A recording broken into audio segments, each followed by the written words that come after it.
Clan, who would win in a battle between Arthur Boyle, the Night King from Fire Force, versus Sukuna Ryomen, the Demon King of Curses from JJK? Tanner, you know I appreciate you. Let's get right to it. The next question will be, which version of Sukuna is Arthur fighting against? The one with 4 arms, the Heian era one, or the one that fought against Satoru Gojo, the one who has the 10 shadows and Maharaga? Talk a little bit about both. The outcome should be different. At the end of their story, these two guys are ridiculous when it comes to strength, power, and durability. Maybe 2 characters in the verse comfortably being able to fight them in an all-out bout. Which of their abilities is going to matter most when it comes to a fight between them? Well, one of the first things that Arthur is going to have to worry about is Sukuna's curse technique, Cleave and Dismantle. Sukuna usually aiming Dismantle with a 2-finger swipe,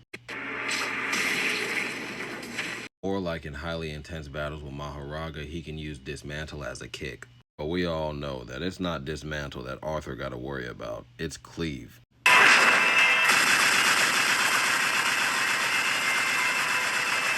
Luckily for Arthur, it's been consistent since the beginning of Fire Force that his reaction time is bar none. Early in Season 1, Sho gives Arthur his praise because he is able to react to an attack that's called Severed Universe, an attack that stops time across the universe.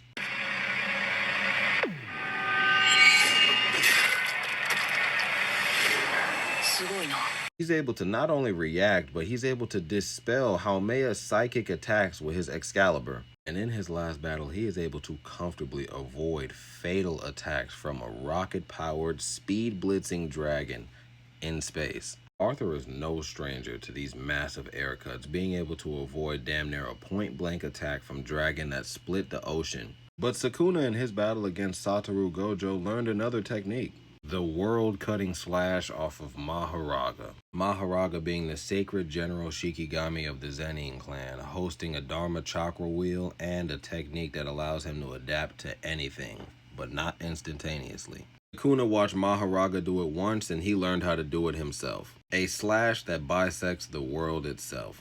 And in his battle against Kusakabe, Sukuna showed that he was able to transcend even further beyond by activating Cleave without moving a muscle. Arthur should have no problem parrying, avoiding, or dispelling any of those Cleave or Dismantle attacks because of his training with Benimaru Shinmon. This gave him access to the Breath of Life, an ability that basically gives him clairvoyance, seeing through all attacks, as well as being able to pinpoint direct life forces, leading to his Iai Caliber, an attack that directly affects someone's life force or soul. But what does Arthur do against a domain expansion like Malevolent Shrine, something that's barrierless, that has a maximum radius of 200 meters? We're gonna look at what Sukuna does and make one of 4 decisions. He could avoid it with just movement speed. We've seen him run on clouds and match Dragon for this entire fight. Dragon being so strong that his despair outweighs that of the combined efforts of all of humanity. He could also just ask his sword to teleport him to a safe distance away. You can tell by Vulcan's face, he's like, what? Teleport? When did you learn how to teleport? Sure enough, he teleports exactly where he wants to go with Vulcan with him. Follows that up by doing a soul lobotomy, separating an evil doctor from a specific part of this little girl's brain. Vulcan and the girl are confused on how he was able to do that or why he's able to teleport and use these abilities, but he puts his hood up and says, I can't keep him waiting any longer. Dragon is on the other side of Tokyo Empire like, yo, where you at? It wasn't but 1 panel later and he was there. So he could teleport out, or funnily enough, he could probably tank the domain expansion. We've seen him take point-blank blast breaths from a guy who could wipe away a continent. Something else we do know is that Sukuna has the ability to edit the size of his domain expansion. In the case where he believes that one is strong and can die to fire damage, then he will bring out his secondary technique.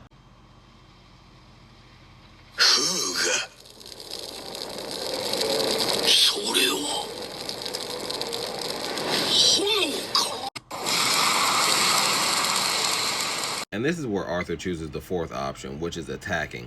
Speed blitzing Sukuna, cutting through Fuga and his soul. We've seen Arthur cut through fire and lightning attacks meant to wasteland a countryside. Having attacks that can speed blitz Dragon, draw blood, and send him an immeasurable distance across the galaxy, crash landing into the moon. I know some of you are asking, how is he able to fight in space when he is just a human? Well, it's because he's dumb.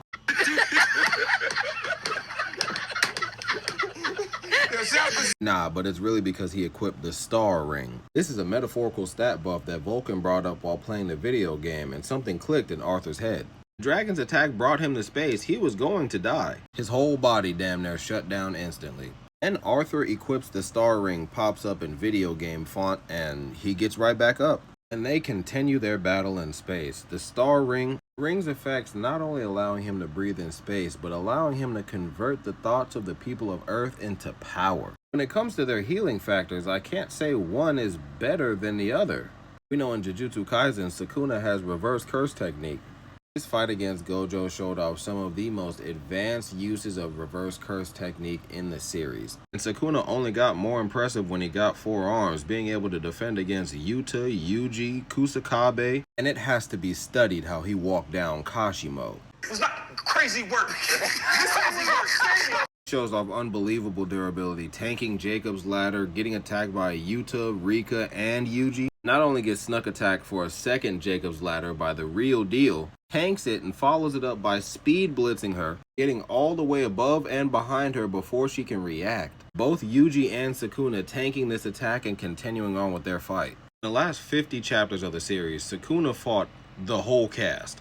And 45% of this battle, he either did not have domain expansion, did not have one of his main curse techniques, or he didn't have reverse curse technique. Look what they need to mimic a fraction of our power. Both Arthur and Sukuna have weapons that allow them to manipulate lightning. Arthur's Excalibur, and Sukuna has this little weird sword thing. We see Arthur channeling all the lightning in the sky into Excalibur for an attack against Dragon. He does it again underwater, and it seemingly has no effect on Arthur. And then there's this lightning staff that Sukuna got that was blessed to him by, what was it, Urarame or Yorozu? It was one of the two. Basically allows him to negate all lightning attacks and control lightning however he would like to, with 1 point sending a ripple down of lightning from different directions. Kamatoki being one of the 2 main weapons that he used to take over the Heian era. With this weapon, he annihilated the sun, the moon, the star squad, and the 5 empty generals. If these 2 guys are to fight in their final form, I'm giving the victory 9 out of 10 times to Arthur. His delusional perception of reality, along with his hysterical strength, ability to weaponize the thoughts of humanity, Arthur having the ability to breathe in space as well as destroy planets and stars mid-battle, covering immeasurable distances after 1 attack, and unlike my boy Shinra, who just unlocked the Press of Death, allowing him to tap into the true powers of Adola, Arthur is the only person in the story to take this to the next level, going Steeled for Death. This Steeled for Death ability allowed Arthur to power through an attack from Dragon that ripped off his entire lower half. An attack so disgusting it cuts through the entire planet from the moon. Captain Obi is like, What the fuck is that? this attack being able to affect the Adola world too, which is crazy because we can see the slice from the attack right here. Shinra says this is Adola. While we can see that it exists right here, at the same time it does not. This too is thought given form. Thoughts of despair and madness. And you would think because of the injuries that he sustained, basically being a floating upper half and the crazy amount of power that he used for that attack, that he would die. No, he healed himself.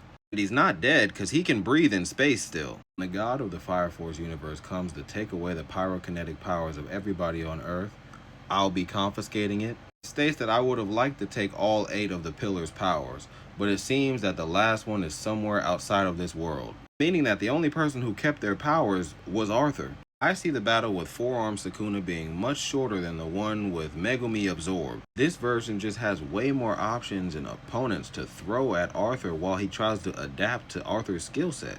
I can't say it's impossible for the 10 Shadows technique as well as Agito to give him enough time to adapt to Arthur's abilities. With Maharaga, anything is possible with enough time. When Sukuna is using this ability, he is no games, but unfortunately, because Arthur can predict exactly how a story will end based off the video game he's playing, meaning that everything that happened in this game played out exactly how it did in the story later, in this scenario where Arthur is fighting Sukuna, we'd get a flashback of Arthur playing a video game where he fights a demon lord in a big castle, and you know how this ends. The Night King is taking that dub. Arthur is on a short list of characters who can manipulate the plot of a story based on their perception of reality. Hey, you can't beat Delulu, baby. Tanner, I appreciate you. Let me know what you think.